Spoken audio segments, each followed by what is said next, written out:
bien, bonjour à chacun, bonjour à chacune, salam alaikum, salam al-masih, bonjour à vous, chers auditeurs. Merci à Karim de CRRC, merci aussi au grand rabbin Haggai d'être ici parmi nous. Juste rabbin. Donc rabbin des rabbins, enseignant, professeur à l'université et puis intervenant aussi à l'Institut catholique de Paris. En tout cas, très heureux de vous recevoir dans le cadre en tout cas de cette conférence avec ce bel échange.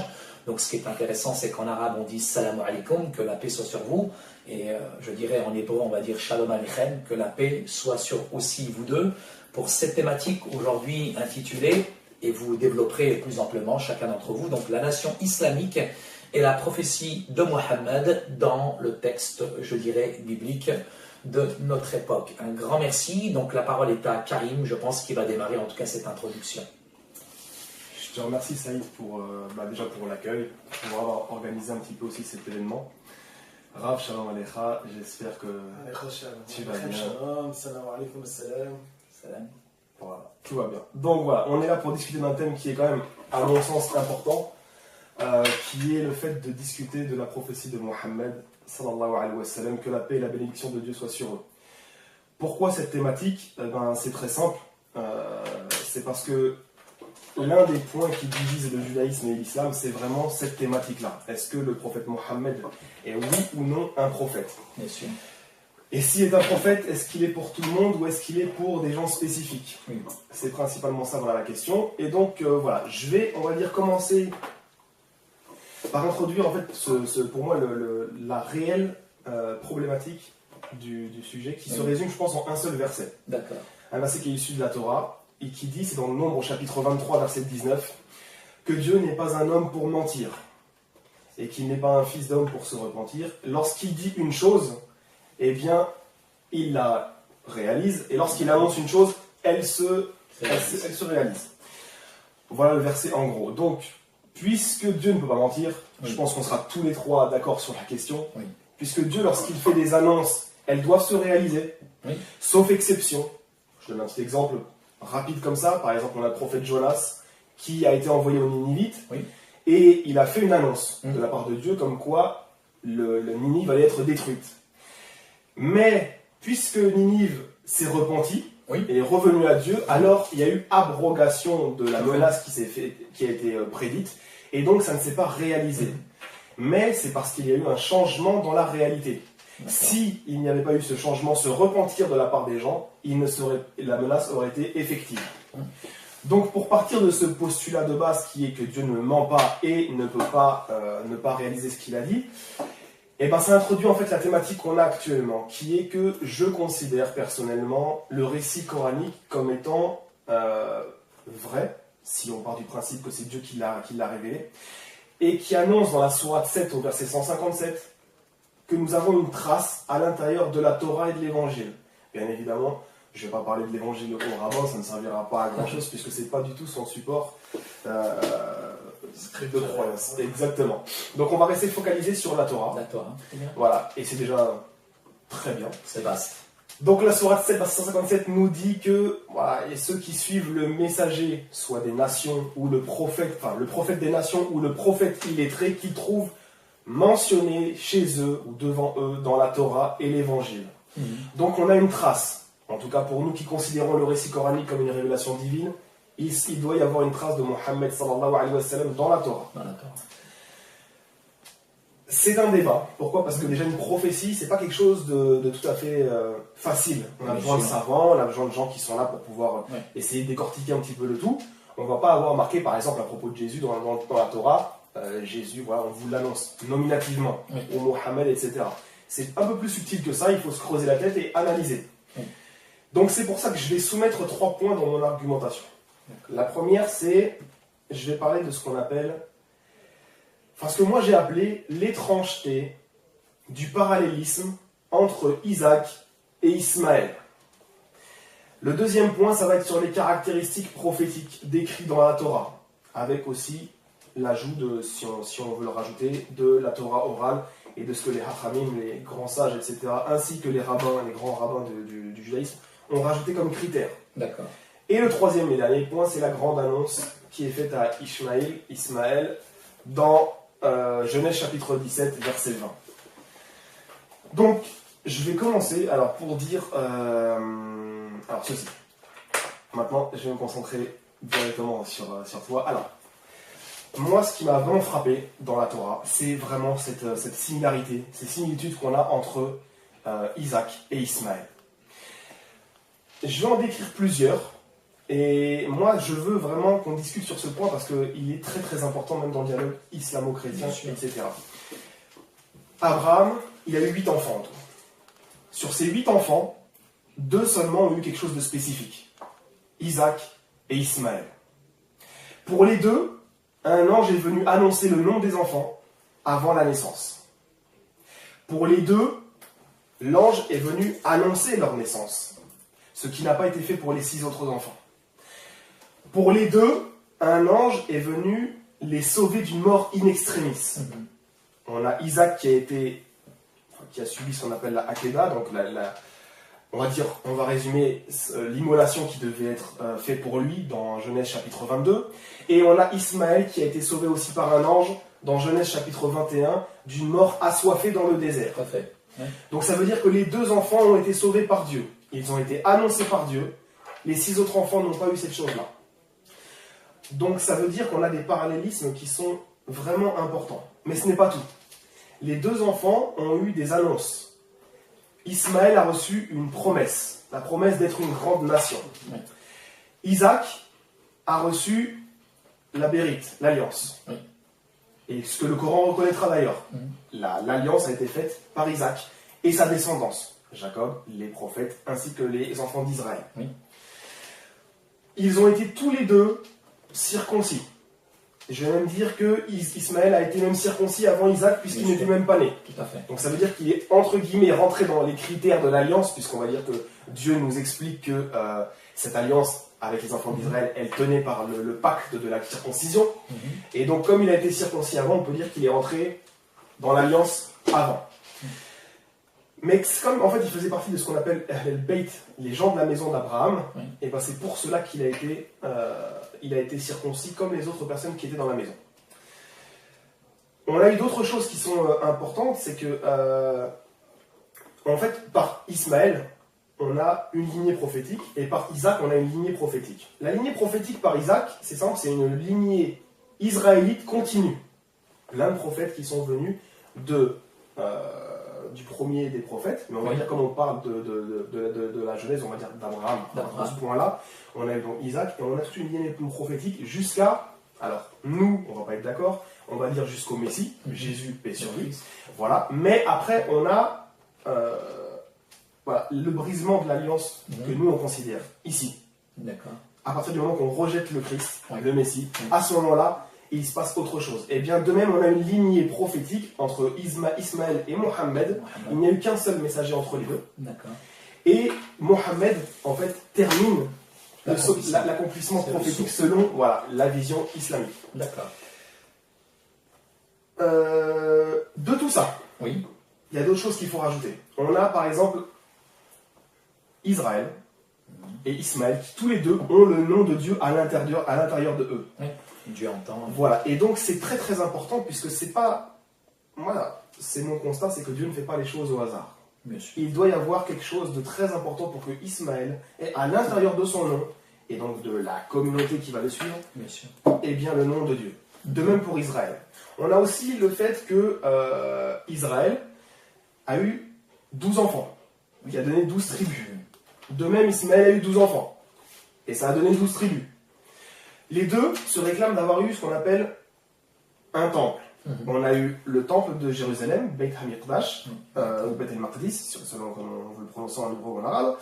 Ensuite, on a eu le temple en lui-même, donc on a Jérusalem la ville plus le temple, et on a aussi, nous, la Mecque et la Kaaba. On voit des similitudes. On a aussi le fait qu'ils ont eu tous les 2 des lois. On a la loi mosaïque, qui a été donnée aux enfants d'Israël, et on a la loi islamique qui a été donnée par le prophète Mohammed, que la paix et la bénédiction de Dieu soient sur lui. On pourrait rajouter quoi? On pourrait rajouter que les 2 ont eu une qibla, une direction. On a eu le temple de Jérusalem, et nous on a la Mecque avec la Kaaba, au niveau de la prière. On a eu aussi le fait que on a eu deux systèmes système sacrificiel, tous les deux aussi. On a eu le système de sacrifice via le temple de Jérusalem, et on a le même système sacrificiel qui est rapporté aussi dans le Coran et qu'on accomplit aussi à la Mecque ou ailleurs. On va dire que c'est les similitudes principales. Oui. D'accord ? Les deux enfants ont tous les deux enterré leur père. Il n'y a pas eu un rejet spécifique ou autre. Et ce qui est étrange, c'est que les 6 autres enfants n'ont rien reçu de toute cette chose-là. Donc il y a quelque chose de très spécial ici, entre Isaac et Ismaël. Oui. Ça, c'est quelque chose que dans la Torah, peut-être que je me trompe, mais ça a l'air catégorique. Ça veut dire que ce sont des faits. Oui. Ensuite, après avoir défini cette chose-là, il y a ce que j'appelle moi les spécificités. Ça veut dire que par exemple, Isaac a eu des spécificités que Ismaël n'a pas. Bien et sûr. inversement, Ismaël a eu des spécificités que l'autre n'a pas. Isaac a eu des choses très importantes. Il a eu le fait qu'il a eu ce qu'on appelle la bérite, l'alliance. Ismaël ne l'a pas eu, dans le sens que ça a été fait pour les enfants d'Israël ensuite. D'accord ? C'est par sa descendance à Isaac que les choses vont s'accomplir. Il bénéficie de promesses. Ça, je reviens sur ça, parce que c'est une lecture exclusiviste de l'Alliance et qui est souvent erronée. Pas de problème. Rabbin Gay pourra développer là. Pas de problème. Ensuite, on a le fait que... je disais quoi ? Oui, il a eu l'alliance. Il a eu l'alliance et Ismaël a eu des promesses. Voilà. Ensuite, comment il s'appelle ? Isaac, et sur lui, a eu un grand festin lorsqu'il a été sevré. Ismaël n'a pas eu cette chose-là. Le nom de la mère de Isaac a été changé. On est passé de Sarai à Sarah. Et le père aussi, Abraham, c'était Avram est devenu Abraham. Le nom de la mère de Ismaël n'a pas eu son nom changé, bien que dans le judaïsme, il y a une petite variante par rapport à cette chose-là, par rapport à une autre femme qui apparaît aussi dans la Genèse, qu'on appelle Ketura. Oui. Et on essaye de faire dire que ce sont les deux mêmes personnes. J'ai pas été très convaincu par cette chose-là. C'est pas tout le monde. Ouais, c'est pour ça que j'ai dit. Oui, il y a plusieurs écoles de théologie. Exactement. C'est un midrash. Ouais, exactement. Alors, ensuite, il y a eu d'autres spécificités. Mais ce sont des choses qui s'arrêtent à là. La plus importante étant l'alliance. Oui. Ismaël a reçu aussi des spécificités que Isaac n'a pas reçues. Le premier, pour moi, c'est le fait que déjà, c'est le premier qui a reçu, le premier dans toute la Bible qui a reçu le fait d'avoir son nom qui a été annoncé avant sa naissance. C'est le premier à avoir été annoncé comme étant une future grande nation. Oui. C'est le premier à avoir été un enfant circoncis. C'est le premier qu'on a béni parmi les enfants qui existent dans la Bible. On a d'autres personnes qui sont apparues auparavant, comme les enfants de Noé, etc. Mais la bénédiction n'est apparue qu'après. C'est-à-dire que c'est au chapitre 9 de la Genèse, après le déluge. Et ils avaient déjà plus de 100 ans. Puisqu'entre la naissance de Sem, Japheth et de Cham, et le déluge, il y avait déjà 100 ans. Et c'est venu après cette bénédiction. On voit que le texte de la Genèse à propos d'Ismaël lui donne cette bénédiction très tôt. On voit aussi que c'est le premier enfant qui a été sauvé. Je dis bien enfant. Je ne parle pas du sauvetage des enfants de Noé aussi, mais ils étaient beaucoup plus âgés. Même les enfants d'Adam n'ont pas eu cette chose-là. D'accord ? Il n'y a pas un ange qui est venu pour les sauver.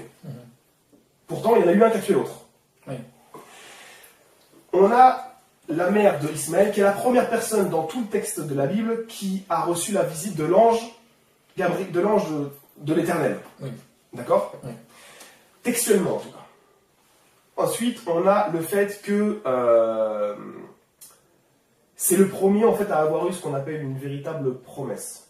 D'accord ? Et une annonce nominative d'une chose qu'on verra par la suite. Quand on fait en fait, voilà, ce que je viens d'expliquer, si je l'ai fait, ce petit développement, c'est juste pour en fait donner la contextualisation de ce que moi j'ai appelé justement le parallélisme étrange entre les deux. Et ça ne peut pas être fortuit, d'accord ? Ça veut dire qu'il y a quelque chose de spécial entre ces deux enfants. Oui, c'est sûr. Dieu fut avec Ismaël, il ne faut jamais l'oublier. Il l'a béni, et en plus de ça, il l'a fait grandir avec lui. Et ça, c'est le premier à avoir reçu cette mention-là aussi. Oui. Jacob, c'est en Genèse chapitre 28, Joseph en Genèse chapitre 38, 39. On voit ça aussi dans le Nouveau Testament. Bien sûr. On voit que par exemple Jean-Baptiste, il a été aussi comme ça, il a grandi avec Dieu, il grandissait en sagesse, etc., devant Dieu. Pareil pour Jésus, etc. Mais Ismaël est le premier qui a eu cette mention-là aussi. Donc c'est pas n'importe qui. Et j'ai aussi, Rav, je voulais te demander une chose, bon après ça reste, si tu as le droit de le dire ou non, mais c'est vrai que beaucoup de chrétiens accusent Abraham d'avoir commis l'adultère avec la fornication avec sa femme Hajar, et que Ismaël en fait est issu d'un adultère. Voilà, exactement. C'est tout ce que je voulais entendre, parce que voilà, malheureusement, il y a des lectures. Il y a beaucoup de chrétiens qui disent ces choses-là. Les chrétiens disent ça? Beaucoup de chrétiens, beaucoup, pas tous, mais beaucoup de chrétiens disent cela, en ne comprenant pas, pour moi, que Agar était la femme d'Abraham. C'était une femme. C'était certes une concubine, ce qu'on appelle en hébreu Pilegesh, exactement. Donc, c'est une concubine. Mais c'est un vrai contrat du mariage. C'est une femme réelle. Pas exactement le même au niveau le statut, des liens qui unissent le mari et la femme, c'est des liens moins forts. C'est un petit mariage. Il y a le grand mariage et il y a le petit mariage. Donc, Pilegesh, abusivement traduit par concubine, mais concubine, ça implique peut-être fornication, tout ça. Ici, non, c'est très très légaliste. Il y a un contrat, il y a quelque chose. Simplement, c'est plus facile à casser qu'un mariage, un grand mariage. Donc, Pilegesh, il faudrait traduire par petit mariage. D'accord.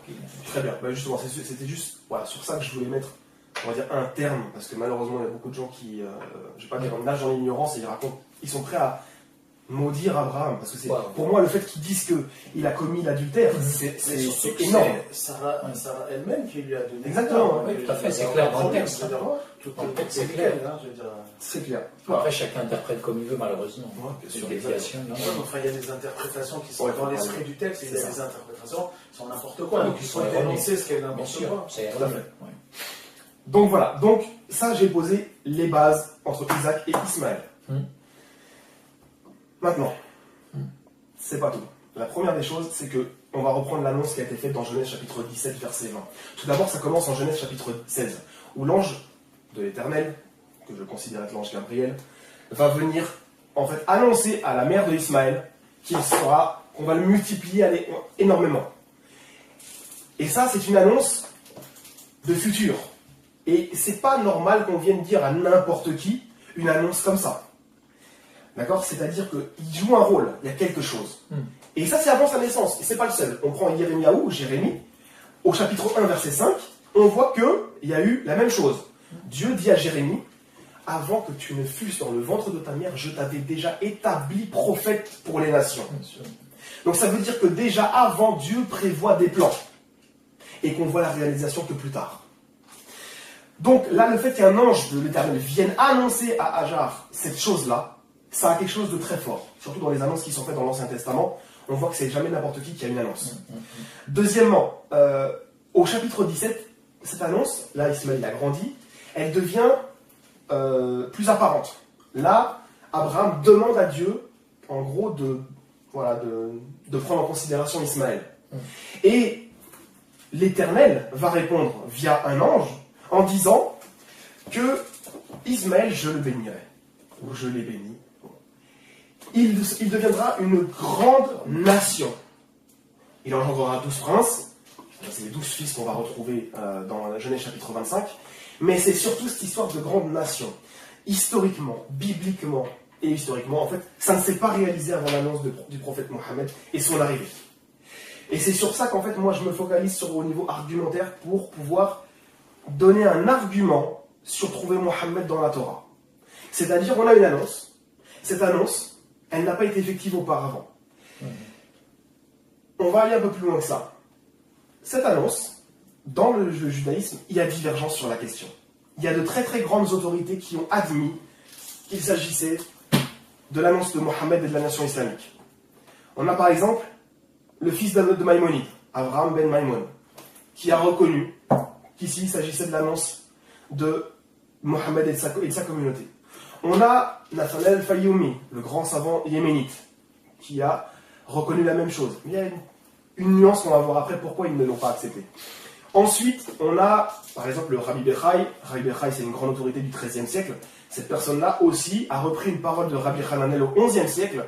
Et ça se trouve vous pouvez trouver toutes ces choses-là dans le commentaire du Chumash aux éditions Edmond J. Safra, à la page 79, édition 2014, qui rapporte la parole de Rabbi Hananel et on va dire le témoignage de Rabbi Bechaï. Et ils disent, en tout cas Rabbi Hananel, nous voyons l'accomplissement de cette promesse qui a mis 2333 ans à se réaliser. Et là, les rabbins, ils sont une dizaine à avoir fait le commentaire du Chumash, ils ont mis entre parenthèses avec l'essor de l'islam. Donc ça veut dire que ici, même les rabbins sont capables de reconnaître cette chose-là. Alors, oui, il y a d'autres rabbins qui ne l'ont pas accepté, notamment le père de Maïmonide, le Rambam, qui lui n'a pas accepté réellement. Il faut voir. Voilà, ça dépend comment on lit les choses, encore une fois. Exactement. C'est-à-dire qu'il peut l'accepter dans le sens qu'il a apporté la connaissance de Dieu aux nations. C'est une chose qui est un bien. Il a reconnu la même chose aussi pour Jésus, et sur lui. De mémoire, c'est dans son... c'est ça, le Mishneh Torah, exactement. Et donc, ces choses-là, c'est une réalité. On a des grandes autorités qui disent oui, d'autres qui disent oui, non. Mais dans tous les cas, tous ces rabbins n'ont pas embrassé l'islam.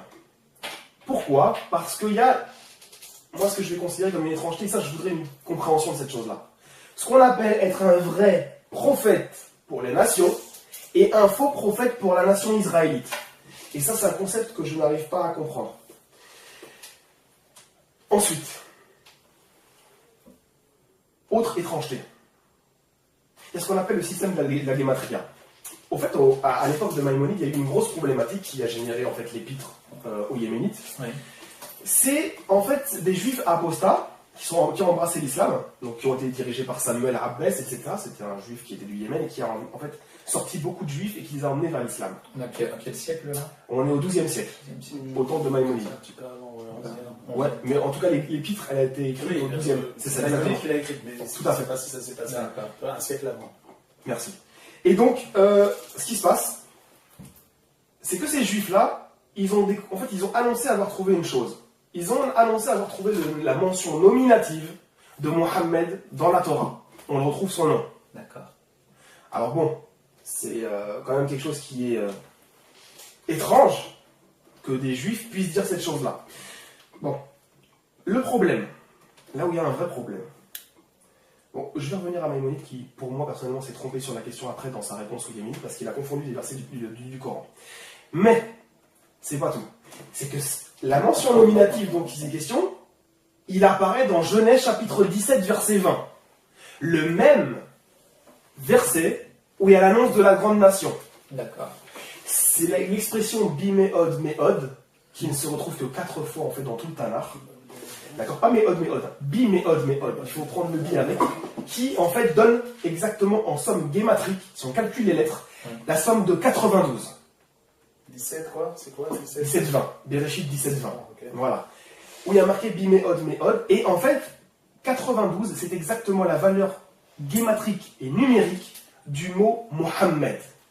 Avec le même, le chet, le même et le dalet. Ça donne 92. D'accord. Et Maïmonide l'a reconnu. Oui, si on prend Mohammed, ça donne 92. Mais après, il a essayé de changer parce qu'en fait, il dit oui, mais regarde dans leur Coran, en fait, on parle de Ahmed. Et la valeur de ce mot-là, ce n'est plus la même, donc ça ne marche pas. C'est le problème qu'il a fait. Oui.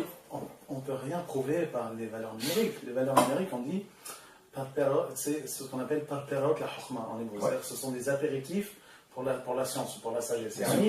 Et Ani, quand on a quelque chose à prouver, s'il y a une valeur numérique, c'est un plus, exactement. Ceci dit, la valeur numérique en elle-même, ça ne veut rien dire, parce qu'on peut tout calculer. Et la preuve, c'est qu'il y a des apostats juifs qui sont convertis au christianisme au Moyen-Âge et qui ont sorti des bouquins entiers de guématrie pour prouver que Jésus était le Messie, etc. Bon, ça ne prouve rien. Une guématrie, elle n'est pas là pour prouver, elle est là pour appuyer un enseignement du type midrashique, toujours dans le midrash, mais on n'est pas dans le droit canonique. On ne peut pas tirer de droit canonique d'une guématrie, hein, c'est pas possible. Ça, je suis d'accord. C'est juste. Mais que Mohammed soit la même guématrie que Bim'od Me'od, tant mieux, ça prouve bien que l'un est l'accomplissement de l'autre. Exactement. Et justement, c'est ça que, en fait, comme appui secondaire, parce que c'est pour ça que j'ai bien dit que c'était ce second système guématrique, c'est que cette grande nation, il y a cette histoire de guématrie qui marche. Premier point, il me reste un troisième, c'est que il y a des parallélismes, des sacrés points explosifs. Parallélisme et annonce. Le dernier point que je voudrais par rapport au prophète de l'islam, en fait, ce serait ce qu'on appelle les caractéristiques prophétiques. En fait, l'Éternel nous dit dans Deutéronome chapitre 13 et chapitre 18 il nous donne des critères pour reconnaître un vrai et un faux prophète. Donc ça veut dire que ce prophète-là, pour être reconnu comme un vrai prophète, il faut qu'il appelle à la connaissance de Dieu, avant l'unicité. Pourquoi? Parce que c'est un Dieu qu'on connaît. On ne va pas prêcher un Dieu inconnu ou un nouveau Dieu. C'est le Dieu que les enfants d'Israël ont toujours connu, ceux des pères avant la Torah. Oui. Il faut qu'il prêche un seul Dieu, sinon c'est un faux prophète. Il faut qu'il prêche, en fait, s'il fait un miracle ou s'il fait une annonce prophétique, c'est pas une obligation, mais si elle se fait, il faut qu'elle se réalise et qu'en plus elle ait été faite au nom du seul vrai Dieu. Si on fait ça au nom d'un faux Dieu ou autre, c'est un faux prophète et son signe peut se réaliser comme il ne peut pas se réaliser. C'est ce que nous dit Deutéronome chapitre 13. Les miracles, c'est la même chose. Et pour les annonces prophétiques, comme les annonces prophétiques, eh ben, elles ne sont pas obligées de se réaliser comme j'ai dit tout à l'heure, avec le cas de Jonas. Parce qu'elles sont liées à certaines circonstances. Exactement. Tout à fait. Les circonstances sont remplies alors, mais sinon, alors voilà. Voilà. Ensuite, il n'a pas le droit de s'approprier un message qui n'est pas le sien. Oui. S'il dit une parole que l'Éternel ne lui a pas dit, ça c'est dans Deutéronome chapitre 18, versets 20 à 22, alors c'est un faux prophète. Soit il invente, soit il ment, soit il s'accapare une parole, un message qui ne lui était pas destiné. Et il va le prêcher lui-même, alors que ce n'est pas pour lui. C'est un faux prophète. Qu'est-ce qui se passe quand on a un faux prophète? On a par exemple l'exemple le plus, on va dire, je ne vais pas dire le plus frappant, mais en tout cas dans le texte du Tanakh, de l'Ancien Testament, on a Jérémiaou qui fait un débat prophétique, on va dire ça, avec Anania, dans Jérémie chapitre 28, où en fait, il y en a un qui est un vrai prophète de Dieu et l'autre qui est un faux prophète. Et le faux prophète, il lui arrive quoi? Il meurt le 7e mois de l'année. Comme Jérémie lui a annoncé de la parole de l'Éternel. Donc, 2 mois après l'annonce, il meurt. C'est exactement ce qui est dit dans Deutéronome. Le faux prophète, soit il meurt par le peuple, il lui arrive quelque chose, le peuple, ou alors il est jugé ou autre, etc. Ou alors, Dieu le met à mort, par une circonstance, une maladie, ou alors, il va mourir, dans tous les cas. Ça, c'est pour les critères de Deutéronome, de la Torah. Ensuite, il y a autre chose. Il y a ce que les savants d'Israélites ont rajouté comme complément. On a par exemple le fait que ce soit un ange qui révèle, sauf pour Moïse, et sur lui, mais sinon c'est un ange qui doit venir et qui doit soit apparaître en vision ou autre, en rêve, etc. et qui va faire des révélations. D'accord? Comme l'ange Gabriel. Exactement. De toute façon, pour nous, c'est l'ange Gabriel, et je ne pense pas que ce soit aussi différent pour les rabbins. Pourquoi? Parce qu'on a l'exemple parfait dans Daniel chapitre 10, où en fait c'est l'ange Gabriel, c'est nominatif, c'est nommé, qui vient et qui fait une révélation à Gabriel. Qu'est-ce qui lui à Daniel. Qu'est-ce qui lui arrive? Exactement ce qui arrive en général aux prophètes. Tremblement, perte de force. On a des symptômes traumatiques qui sont là. On a par exemple le fait qu'il a des crispations, convulsions, etc. Comme une forme de crise épileptique, mais qui n'en est pas une. Pourquoi? Parce que le cœur, voilà. Eh bien, le cœur y est toujours. Il est concentré au maximum sur la révélation et il imprime ce qui se dit. Pourtant, le physique, lui, ne tient plus. C'est trop lourd pour lui. Et donc, ce qui se passe, c'est que on a ces trucs-là. On a d'autres choses encore. On a le fait, par exemple, qu'il a le droit, en tant que prophète, de transgresser la loi, temporairement, pour un but précis. C'est-à-dire, on va donner des exemples. On a Josué qui a pris Jéricho un jour de Shabbat. À la base, ça n'a pas le droit. Mais il l'a pris et il a outrepassé les limites pour un bien, enfin une cause, on va dire, je ne vais pas dire meilleure, mais voilà, un cas de force majeure. On a Élie qui a fait un sacrifice en dehors de Jérusalem, qui n'avait pas le droit. Et il l'a fait sur le mont Carmel. Mais c'était pour confondre les faux prophètes. Et donc on se rend compte en fait que le prophète vrai peut transgresser la loi temporairement. Par contre, il n'a pas le droit de transgresser le premier interdit qui est le shirk. Il n'a pas le droit d'outrepasser l'unicité. S'il prend des divinités ne serait-ce qu'une fraction de seconde en tant que Dieu ou qui prêche cela, c'est un faux prophète. Enfin, en tout cas, il rentre dans la fausse prophétie à partir de cet instant-là. On a le fait...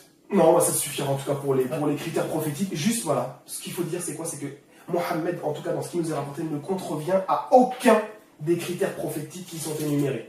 Tout ce qui a été dit lui est arrivé. L'ange Gabriel, les symptômes, etc.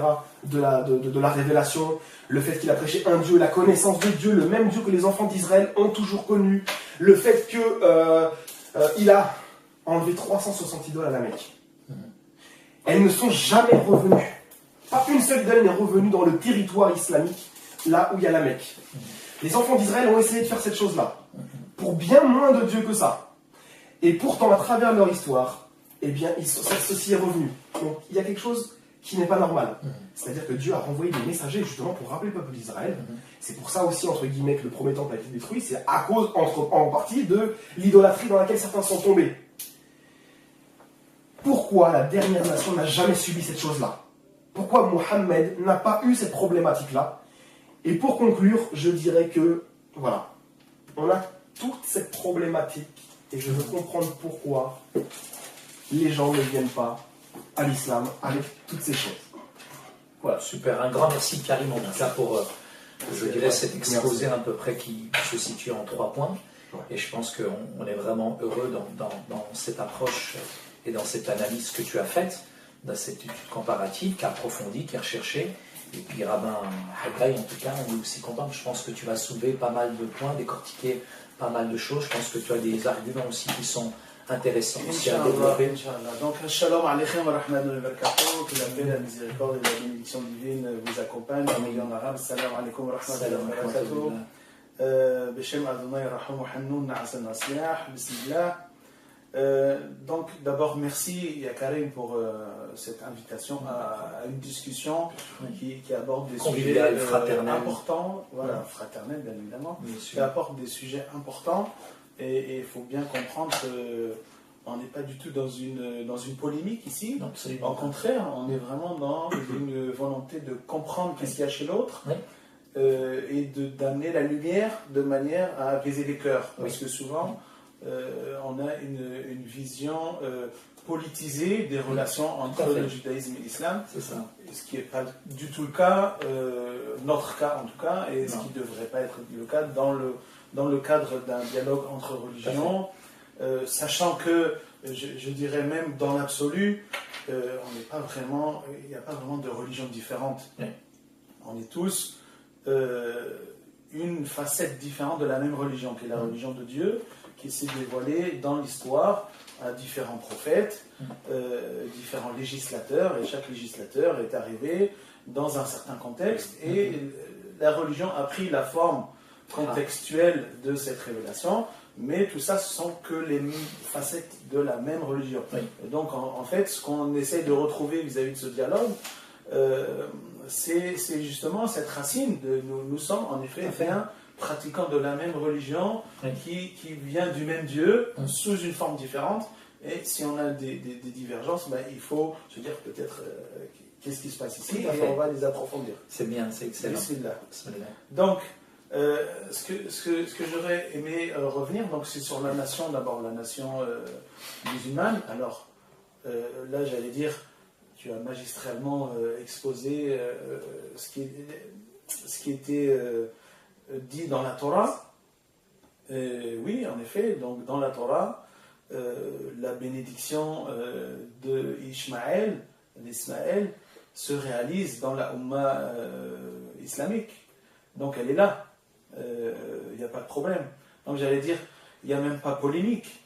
On ne peut être que d'accord, et bien évidemment, et puis comme tu as cité tous les rabbins qui en parlaient, il suffit d'ouvrir le Chumash, la Torah, notre Torah, et de voir les commentateurs, et tout le monde le dit. Donc voilà, on est déjà, on tourne une page. Maintenant, j'allais dire, il y a, avant d'aborder la problématique entre guillemets de la prophétie de Mohammed, il faudrait revenir sur ce concept de Berit, d'alliance. Berit en hébreu. Alors souvent, on a une lecture exclusive de l'alliance. L'alliance, elle a été établie entre Dieu et les enfants d'Israël, et les autres, il n'y aurait pas d'alliance. C'est-à-dire qu'il y aurait un côté exclusif à l'alliance. Ça, c'est une lecture qui est erronée qui est mal comprise. Tout à fait. Pourquoi? Parce que tout simplement la Torah est autoréférente. La Torah, elle parle d'elle-même. Donc la Torah, c'est cette révélation prophétique donnée à Moïse et puis aux autres prophètes après, paix sur eux. Et cette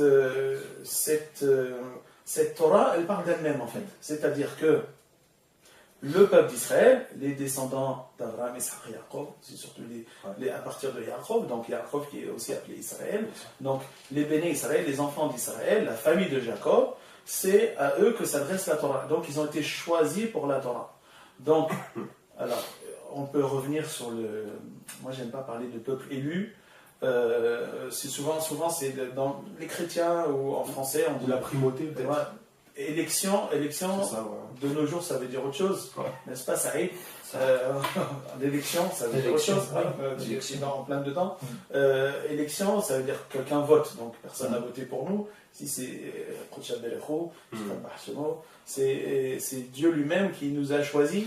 Donc en hébreu, c'est plutôt le choix. Donc nous avons été choisis, la famille de Jacob, les enfants d'Israël, ont été choisis pour recevoir la Torah. Donc la Torah, elle parle de ce choix. Donc elle parle de cette alliance. Mais bien évidemment que Dieu lui-même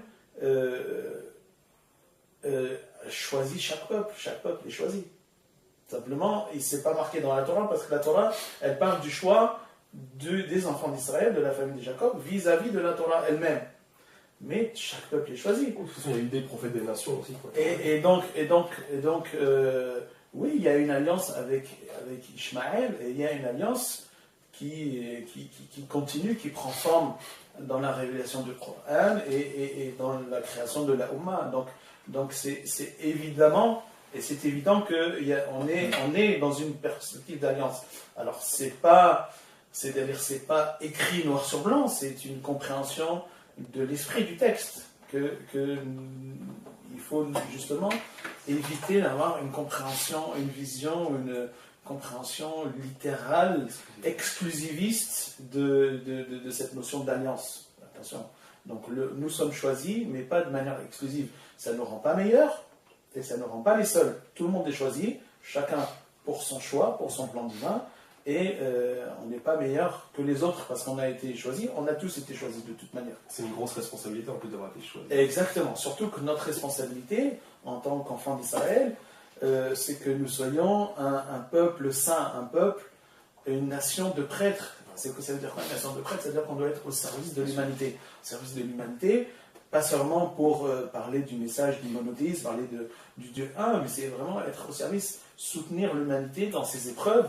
Et ça, je veux dire, ça c'est une grosse responsabilité. Donc voilà, c'est ça le bémol que j'aurais aimé mettre sur cette notion d'alliance, la bérite.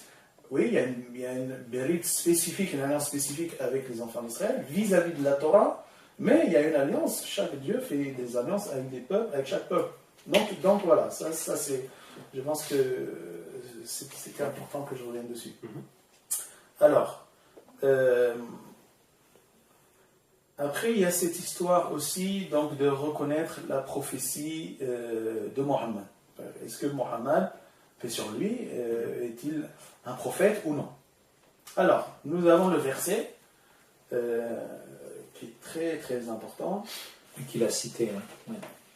Non, il n'a pas cité celui-là, il a dit voilà. Donc c'est dans Devarim, donc dans Deutéronome 34:10. Et donc il ne se lèvera pas encore en Israël, donc dans la famille de Jacob, un prophète comme Moïse. Qu'est-ce qu'il a Moïse de spécial? C'est ce qu'on appelle Mehuqaq. Mehuqaq, yani législateur. C'est ce qui correspond au Rasoul en arabe. Donc nous n'aurons pas d'autre Rasoul. Mais le verset dit Bé Israël. Et les commentateurs sur ce verset-là, il suffit d'ouvrir leur match, disent oui, en Israël, il n'y en aura pas d'autre, mais en dehors, oui, il n'y a pas de problème. Et c'est ça la beauté, j'allais dire, du fait que Dieu est un Dieu hayy, qu'on appelle vivant, c'est-à-dire que le lien qu'il établit avec ses créatures, nous les hommes, les êtres humains, ils ne seront jamais. Et chaque fois qu'on a besoin de guidance, Dieu envoie des prophètes. Bien sûr. Et donc, voilà, c'est de ce verset-là, les rabbins que Karim a cités, comme Rabbi Netanel de Fayoumi, ou Rabbi Avraham ibn Moshe ibn Maïmoun, tu en as d'autres, tu as Rabbi Menachem Amiri aussi en Provence, dans Bet Abihra au XIIe siècle, etc., etc. Donc tous ces rabbins, ces hachamim-là, ont bien compris que, oui, j'allais dire, dans notre dogme, on n'a pas de problème à reconnaître Mohammed comme prophète. Donc, voilà. Alors maintenant, comme chaque chose qui est arrivée après une certaine époque, comme nous sommes une des religions les plus anciennes, donc tout ce qui est arrivé après, eh ben, c'est pas marqué canoniquement, on n'a pas eu de prophètes qui sont venus nous dire, voilà, nous, la prophétie, chez nous, à l'intérieur de la famille de Jacob, elle se clôt avec Malaki. Donc Malachi, c'est notre dernier prophète. Et notre dernier prophète, jusqu'à le retour du Mashiach, donc le Mashiach sera annoncé par Élie, le prophète Élie, Eliyahu Navi, donc le prophète Élie, c'est-à-dire son avatar, reviendra pour annoncer la prophétie messianique. D'accord. Donc la prophétie reviendra. Mais pour l'instant, Malachi, c'était notre dernier prophète. Donc maintenant, tout prophète qui viendra après Malachi, pour les nations, c'est laissé, l'appréciation de savoir si c'est un prophète ou non, c'est laissé dans les mains des sages, des rabbins. Comme on dit après, Hacham Adif Nabi, un sage est préférable, entre guillemets, une fois que le corpus de prophétie est clos, Hacham Adif Nabi, un sage est préférable à un prophète. Dans ce sens-là. Maintenant, il faut. Tout ce qui est là, le quorum est établi, tout a été dit, maintenant il faut le mettre en pratique, il faut l'incarner et le mettre en pratique. Et donc c'est ça le travail du sage, c'est de compiler, de comprendre, d'incarner les enseignements prophétiques et de les transmettre. Donc c'est ça le rôle du rabbin, c'est un enseignant, un transmetteur de cette tradition prophétique qui est chez nous, qui s'appelle la Torah.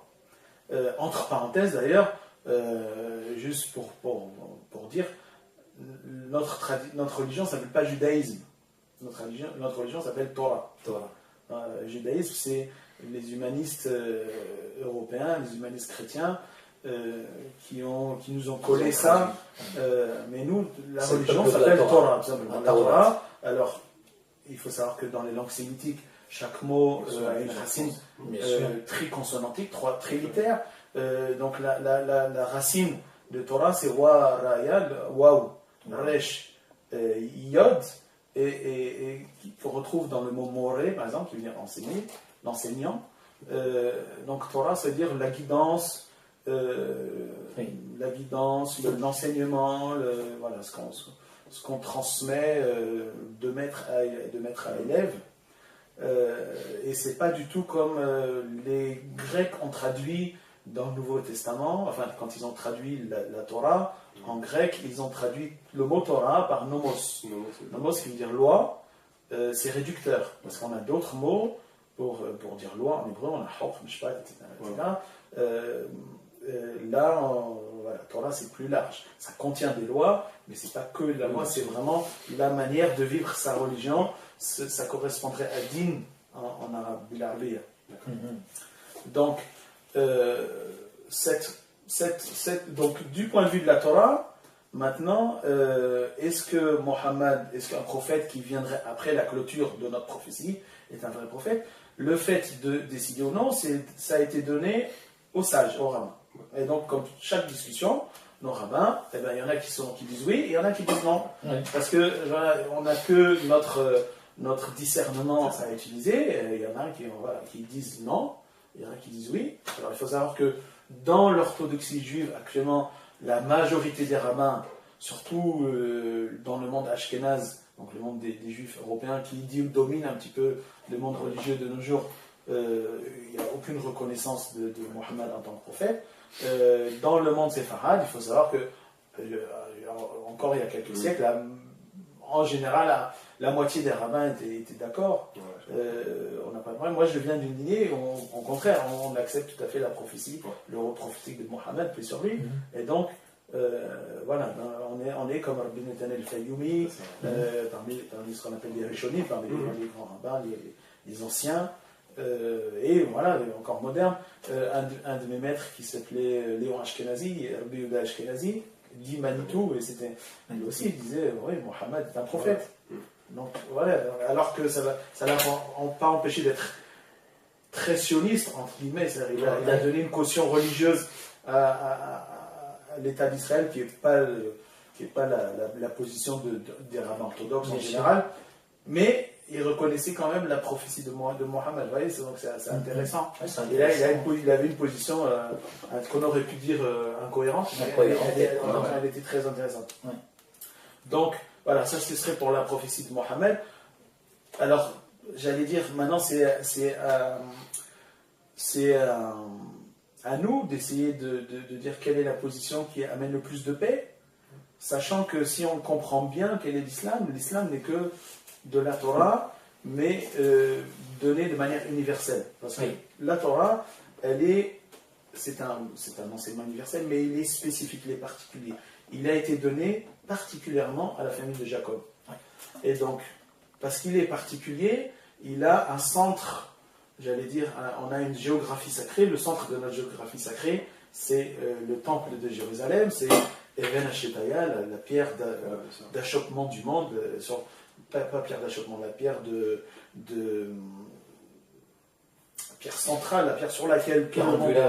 Voilà, la pierre angulaire, enfin, c'est la pierre de base sur laquelle le monde a été créé. Donc tout est centré là-bas. Par exemple, notre calendrier est un calendrier lunaire aussi. Nos mois vont selon la lune, mais nos mois aussi, le premier mois de notre année, le mois de Nissan, qui est le mois de la fête de Pessah, doit rester au printemps. Mais quel printemps? Le printemps en Terre Sainte.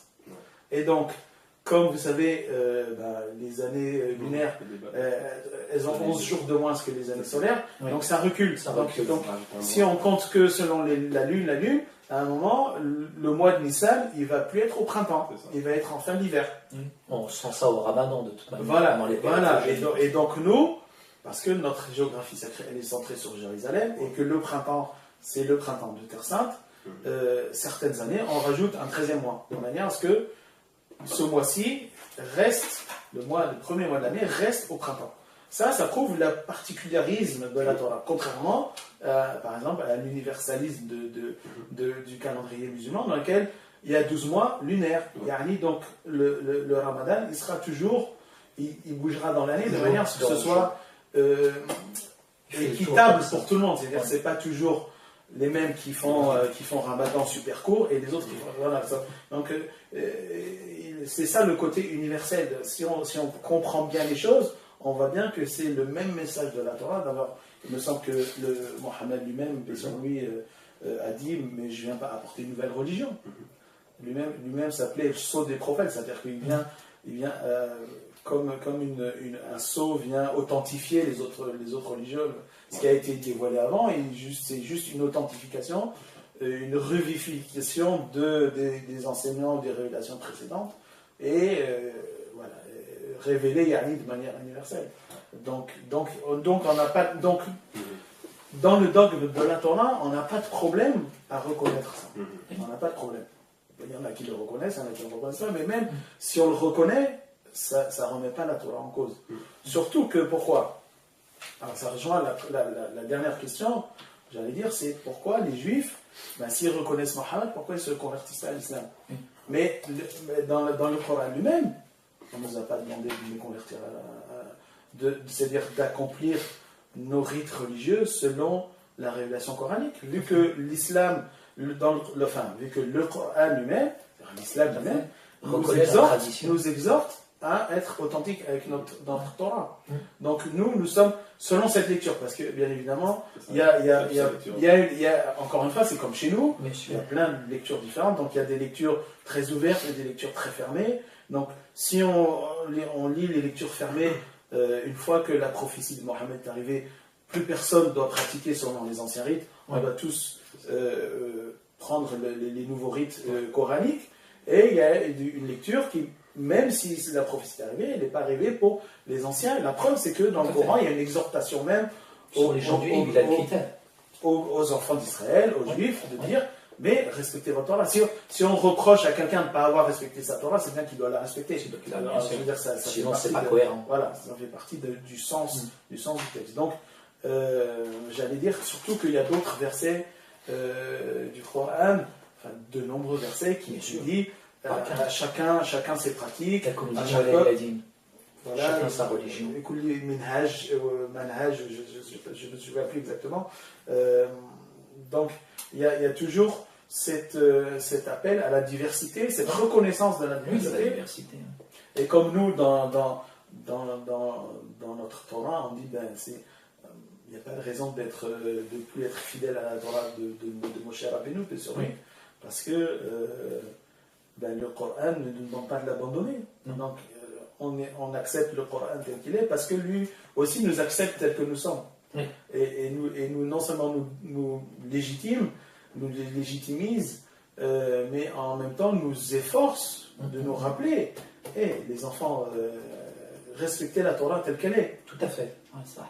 Et je pense que c'est ça la base d'une relation saine entre les juifs et les musulmans, c'est-à-dire de reconnaître la légitimité de l'autre, chacun dans sa religion. C'est-à-dire que quand on a compris que nous ne sommes que deux facettes de la même pièce, de la même révélation divine qui prend deux aspects différents, mais que la structure est la même, que l'enseignement est la même, que la révélation est la même, que tout amène à servir Dieu, à adorer Dieu, à se rendre meilleur.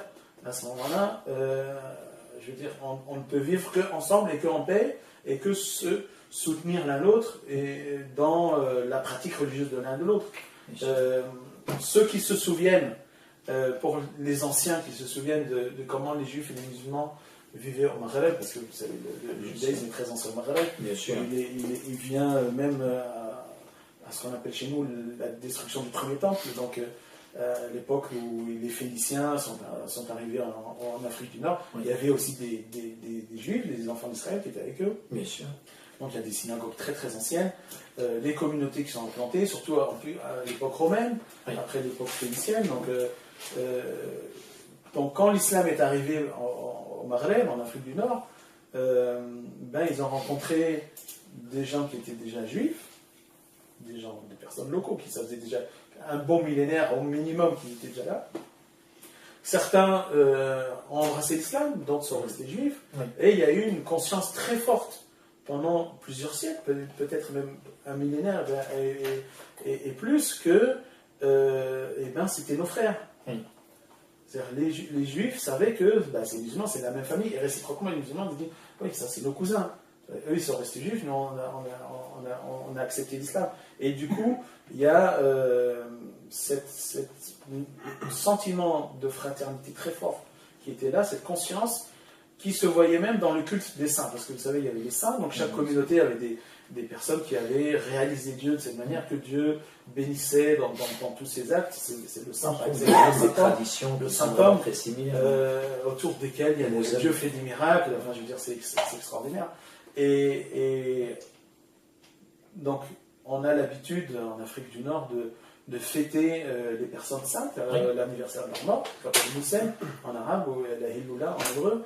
Les musulmans allaient fêter avec les juifs, et les juifs allaient fêter avec les musulmans, les saints musulmans, et les musulmans allaient fêter les saints juifs avec les juifs. Pourquoi ? Parce que la sainteté, c'est Dieu qui la donne. On savait bien que la sainteté, elle transcendait, elle était au-delà de la religion, et que le saint de mon cousin, même s'il ne pratique pas la religion exactement sur la même forme, c'est quand même mon cousin, et ce qui marche pour mon cousin, ça va marcher pour moi. Si j'ai besoin d'être guéri, et que le saint guérit, par le mérite du sien, Dieu guérit, ou j'ai besoin d'un enfant, et par le mérite du sien, Dieu ouvre les portes de l'utérus. Donc, et bien évidemment qu'on va participer. Donc, il y a eu ce sentiment de fraternité, il y a eu ces relations saines entre les juifs et les musulmans au Maghreb et dans d'autres coins de messages politiques, aussi, politique et religieux. C'est important de rappeler ça. Au niveau théologique, ce qui est intéressant dans le développement de notre frère Karim, c'est qu'il avance en tout cas dans son approche le fait que Mohammed, donc le prophète de l'islam, donc est bien nommé en fait dans la Torah. Et c'est vrai que mathématiquement... Il n'est pas nommé. Il est en allusion. Est-ce que scripturairement, Karim, tu pourrais par exemple, Deutéronome 18-18, ou par d'autres textes, par exemple dans l'Ecclésiaste, Ahmadouka, est-ce qu'éventuellement de ton côté tu pourrais véritablement nous donner des références, et notre frère rabbin, est-ce qu'il pourrait juste peut-être nous donner l'explication peut-être de ce mot dans son contexte, même si c'est une allusion, parce qu'on est face à un sage, et parfois nous avons malheureusement des personnes qui s'érigent en pasteurs, en théologiens musulmans ou autres, qui malheureusement vont tirer volontairement, je dirais, le verset, l'arranger, je dirais, pour eux-mêmes. Et ce qui est important, c'est qu'on ait une honnêteté et une déontologie, je dirais, dans l'approche, je dirais, de l'herméneutique, de l'exégèse. Avant, mais c'est la parole. Bien sûr, Une petite avec plaisir, mon frère. Remarque sur ça. C'est-à-dire que bien sûr. L'arabe et l'hébreu sont des langues sémitiques. Et donc, parce qu'elles sont des langues sémitiques, on a des racines, donc ces racines très consonantiques, qui sont communes, dont la racine hamada, het, mem, dalet, ha, mim, dal, qui est commune. Elle est commune. Donc, on va retrouver dans le vocabulaire coranique, comme dans le vocabulaire coranique, la même chose. Donc, mais chaque langue a sa cohérence. C'est-à-dire que souvent, certains missionnaires musulmans vont chercher tous les mots de la racine hamada dans la Torah et vont dire voilà, Mohammed est là. Non, ça c'est parce que ici on est utilisé dans le contexte hébreu, dans un mot hébreu. Alors à ce moment-là, aussi on pourrait faire la même chose, ce qui est pas rigoureux de manière philologique. On pourrait faire la même chose, par exemple, dans le Coran, il y a un mot qui est Furqan. Furqan, il a un sens très précis dans le Coran. Mais ce mot-là, il existe en araméen et aussi en hébreu mishnique, Furqan. Or, ça n'a pas du tout le même sens. Et ce serait comme si nous, on viendrait dire dans le Coran, vous n'avez rien compris, chaque fois qu'il y a marqué Furqan, en fait, ça veut dire notre sens à nous, Furqan. Non, Furqan, c'est de l'arabe, Furqan, c'est de l'araméen et de l'hébreu mishnique. Pareil pour le mot taqwa, chez nous tiqwa, donner le sens de tiqwa à taqwa en arabe, c'est aussi un manque de cohérence. Tout à fait, il y a un manque de cohérence. Donc de la même manière, chercher par exemple le verset de Cantique des Cantiques, c'est le verset souvent qui est cité, Kullo Mahamadim, on parle de Mohammed. Non, ça n'a rien à voir, Kullo Mahamadim, il y a toute agréabilité, toutes choses, voilà.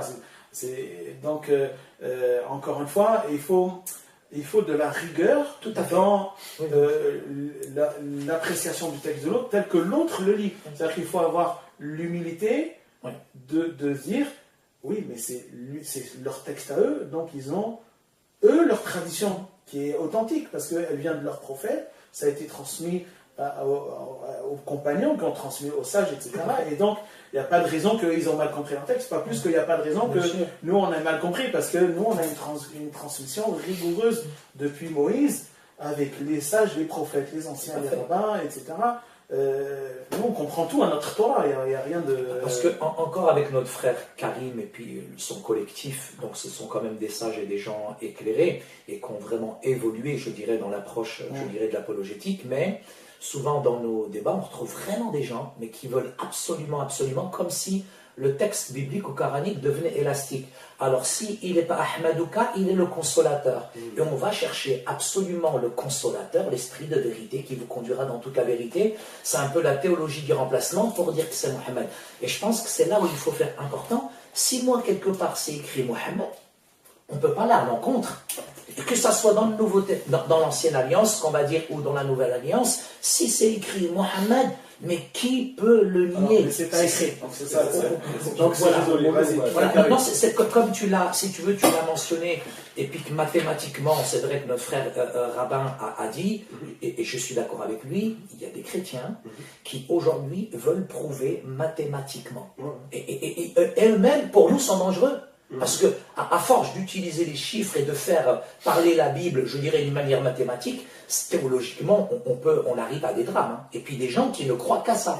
Donc c'est là où il faut vraiment être très très prudent. Le Nouveau Testament et dire, voilà, Raël est le nouveau. On va le suivre, il est là, il est dans le sud de la France. Je peux te montrer mathématiquement que Raël est le Messie, avec plein de guématries, tu vois. Donc, chez les Raéliens. Donc si tu as été convaincu parce qu'avec des calculs pour Jésus, donc tu peux être convaincu pour du schtroumpf et du schnock, donc ça marche plus. Mais ton analyse, Karim, elle est excellente, elle est pertinente, elle est intelligente, et en même temps, elle est bien développée. Et ce que j'ai beaucoup apprécié, en fait, c'est cette similitude que tu fais, je dirais, dans l'alliance. Juste, il faut qu'on se mette d'accord sur la définition, peut-être avec notre frère rabbin, sur l'alliance, elle est importante. Quand cette alliance, elle a été donnée, bien sûr, à Sayyidina Abraham, qui est le père d'ailleurs de tous les croyants, bien sûr que Dieu aussi donne des promesses qui sont extraordinaires, non seulement à Agar, mais aussi à Ismaël. Et nier aujourd'hui ces promesses, nier Ismaël, c'est nier toute l'histoire qui lie deux peuples que vous êtes, juifs et oui, bien sûr, moi je m'inclus et je suis au centre pour vous réconcilier tous les deux. Mais en tout cas... Mais nous, on ne s'est jamais disputé. C'est ça, nous, il n'y a pas de problème. C'est à l'extérieur. C'est à l'extérieur. Quand je dis nous, c'est à l'extérieur. Nous, même trois, on n'a pas de problème. Voilà. Moi, je tiens à le politiser. Et l'autre point qui est important aussi, voilà, l'autre point, c'est sur l'unicité. Si tu peux développer. Pardon. En fait, je voulais revenir sur le verset que tu avais cité, Rav de Shirachiré, qui est souvent utilisé. J'essaie de le répéter inlassablement depuis quelques temps, c'est que oui, ce verset-là ne concerne absolument pas le prophète de l'islam. Cantique des Cantiques, chapitre 5, verset 16, ne dit pas cela. En fait, on ne peut pas mélanger les langues entre elles et sortir un mot. C'est pas un verset, c'est carrément un mot de tout le livre. Tout son contexte. Tout le livre parle en fait ça parle d'un homme et d'une femme. D'accord ? Et qui sont mari et femme, ils veulent être ensemble, etc. Ça parle rien à voir avec une annonce prophétique dedans. En plus, c'est un langage assez, la poésie un peu érotique, on peut appeler ça comme ça. Oui, c'est ça. Il y a un truc qui ne va pas. De toute façon, c'est une fausseté absolue. J'ai même fait des études complètes sur la question. Le mot Mohammedim, ou Mohammedim selon la prononciation différente, il existe même dans les sources juives. Tu trouves dans par exemple, de mémoire. Tu trouves même dans ce qu'on appelle les midrashim. Tu prends le midrash de Genèse Rabbah ou Exode Rabbah, etc. Ce sont des livres qui existent. Le terme Mahamedim existe. Ça veut dire quelque chose d'agréable. Mais c'est ça en fait, exactement. Donc on ne peut pas utiliser cette chose-là. Ça par contre, je suis d'accord. Là où par contre, moi j'ai signalé une chose, en tant qu'appui secondaire, c'est que en fait, oui, dans Genèse chapitre 17, verset 20, il n'y a pas marqué Mohammed ou ce que tu veux. Oui, tout à fait. Par contre, il y a une expression dans ce même verset qui a été utilisée par les Juifs pour montrer que le nom est annoncé vis-à-vis de la valeur guématrique. Donc c'est un appui secondaire vis-à-vis de l'annonce de la grande nation. Et donc si on arrive à retrouver ce nom qui apparaît, comme je le dis, 4 fois dans tout le Tanakh, tout l'Ancien Testament, il y a que 4 annonces, et 3 dans ce même chapitre de Genèse, chapitre 17, la probabilité pour que ce soit en fait quelque chose de fortuit, elle est réduite au maximum. Sachant qu'il n'y a rien de fortuit dans les textes saints. Exactement. Tout est vraiment précisément relié, ce que ça doit être. Donc tout a un sens. Et par rapport à ce que dit notre ami Karim, donc là tu peux appuyer juste sur on est d'accord. Sur ça, c'est aussi une forme d'exégèse qui existe dans le judaïsme, mais dans le christianisme, mais aussi même dans l'islam. Bien sûr. Ça a été utilisé dans le Nouveau Testament. Ça prouve quoi exactement? En fait, pour moi, ce que ça prouve, c'est que ça appuie. Mais en tout cas, ça t'aide si ça te. En fait, moi, ce que ça m'aide, j'ai un verset du Coran qui me dit qu'il y a une trace dans la Torah. Je vais dans la Torah, je vois qu'il y a une grande annonce faite à Ismaël. Je vois que dans ce même verset, et dans le même chapitre, c'est là où on a tout réuni au niveau des Biméod, Méod, et dans le chapitre 21 qui concerne encore Ismaël, Biméod, Méod n'est utilisé que là. Et c'est le même verset qui annonce la nation ismaélite, comme certains l'ont, islamique en tout cas, c'est comme beaucoup de rabbins l'ont connu. Islamique. Donc islamique. C'est une annonce qui s'est réalisée avec l'arrivée pour nous, Ishmaël, ça veut dire l'islam. D'accord. C'est égal.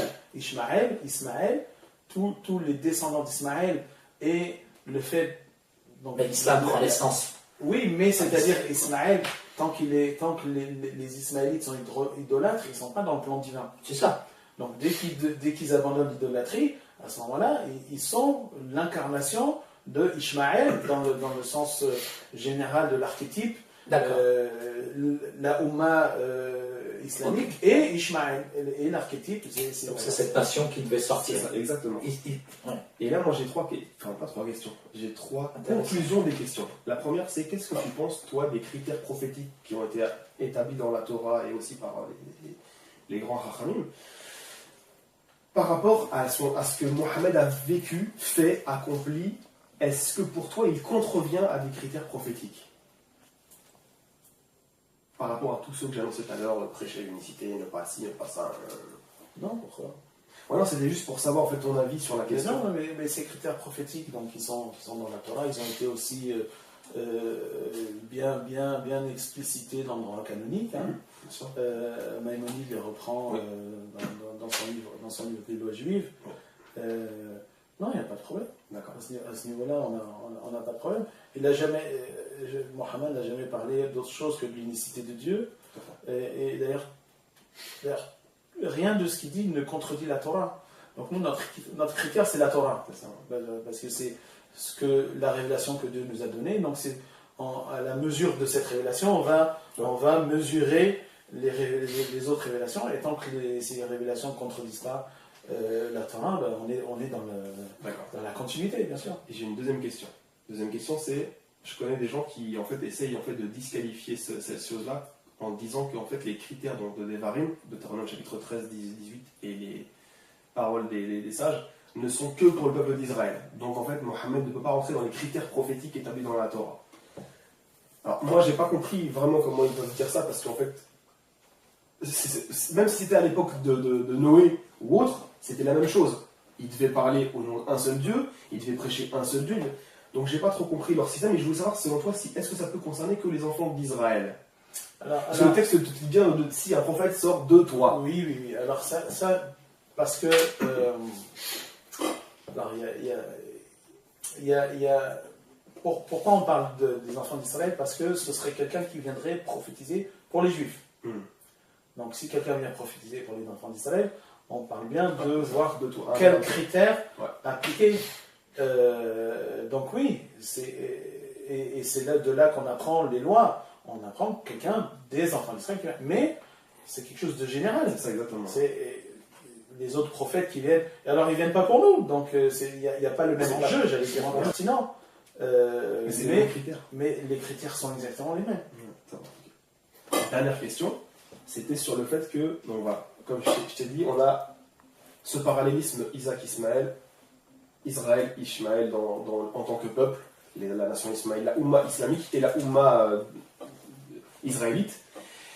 On a ces histoires de critères prophétiques qui sont remplies et on a cette grande annonce qui est faite et tu me dis en fait que oui, on peut reconnaître toutes ces choses-là. Moi, maintenant j'ai une problématique et c'est ça vraiment que j'arrive pas à démêler.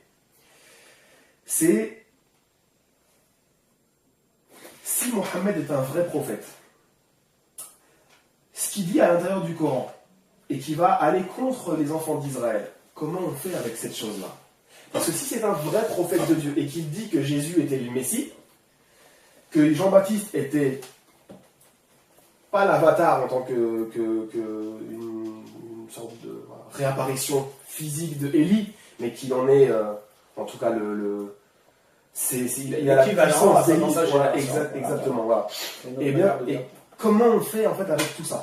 C'est-à-dire que Dieu en fait, annonce que l'alliance a été brisée avec les enfants d'Israël et le mithaq qu'ils avaient, l'engagement qu'ils tenaient avec Dieu, et ben, il a été aussi séparé. On voit que le temple de Jérusalem, Beth Hamikdash, n'existe plus depuis 2000 ans. Et ma plus grosse problématique sur ce point, c'est encore ce qui nous sépare. C'est cette histoire de Messie. C'est-à-dire que comment ça se fait que ça arrive le même siècle que le rejet de Jésus? Si, en fait, on nous dit que le deuxième temple a été principalement détruit à cause de la violence gratuite, etc. qu'il y avait. Mais le premier temple a été détruit à cause du shirk, en grande partie l'idolâtrie. Et il a été reconstruit du siècle même Et là, 2000 ans après, pour quelque chose qui est moindre que le shirk, il n'est toujours pas reconstruit. Est-ce qu'il n'y a pas une alliance, en tout cas brisée, non pas de manière définitive, dans le sens que les enfants d'Israël, c'est bon, c'est fini, ils vont tous en enfer, il n'y aura pas de possibilité de repêchage, etc. Puisque même nous, on ne croit pas ça. Nous, en tant que nous, on dit que même le prophète de l'islam est venu en tant que miséricorde. C'est les enfants d'Israël qui veulent venir dans son message, ils ont tout à fait le droit et ils auront la même récompense que n'importe quel musulman normal. Et ben, moi j'ai un problème justement avec cet ensemble. En fait, il y a un bug que j'arrive pas à... D'accord, parce qu'il y a plusieurs choses qui sont... Alors, d'abord, cette histoire que les Juifs n'auraient pas accepté le message de Jésus, c'est absolument faux. D'abord, Jésus lui-même, c'était un rabbin. Ouais. D'accord. Non seulement c'était un rabbin de ma lignée en plus. Donc je veux dire, je vois pas. Il y a rien dans le message de Jésus qui était contre la Torah. C'était que de la Torah pure. Oh, moi, je suis d'accord avec ça. Donc il vient juste rappeler. C'est un petit peu ce qui se passe de nos jours, c'est qu'il y a beaucoup de littéralistes chez nous. C'est-à-dire qu'il y a des gens qui se perdent dans la technique et qui oublient que la religion doit être transformatrice. C'est ça. Et ce que tu disais, que l'idolâtrie, c'est plus grave que ce qui s'est passé au deuxième temple, où il y avait ce qu'on appelle sinat hinam, c'est-à-dire la haine gratuite. Non, il faut pas dire ça, justement. L'idolâtrie, c'est quelque chose d'extérieur. Certes, c'est grave, mais il y a l'idolâtrie intérieure, et c'est elle qui est encore plus grave. Parce que où Dieu se dévoile. Il se dévoile dans le cœur, dans le temple du cœur, le cœur spirituel. Comme il est dit,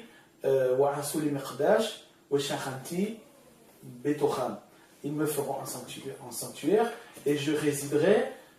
Alors, au lieu de dire en lui, en eux, au cœur, c'est-à-dire quoi en eux, les commentateurs disent dans notre cœur. C'est-à-dire le Miqdash, le sanctuaire, parce qu'on dit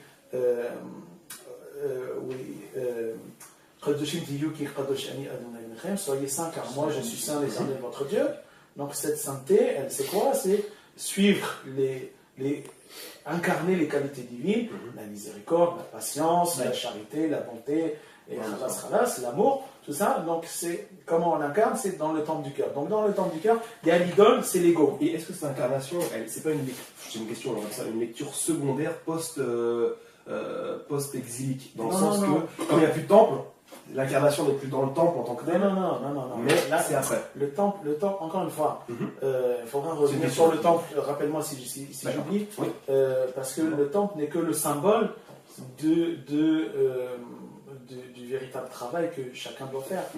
Donc, et parce que, alors, il y a eu deux choses dans la description du temple, c'est que ce symbole, il était plus efficace, donc il n'y avait plus besoin de l'avoir. Et maintenant, la deuxième bénédiction, c'est que, parce que à tout malheur est bon, certes, on n'a plus de temple, mais d'un autre côté, on a été disséminé parmi les nations, et ça nous a enrichi, le judaïsme nous a enrichi du contact avec les autres.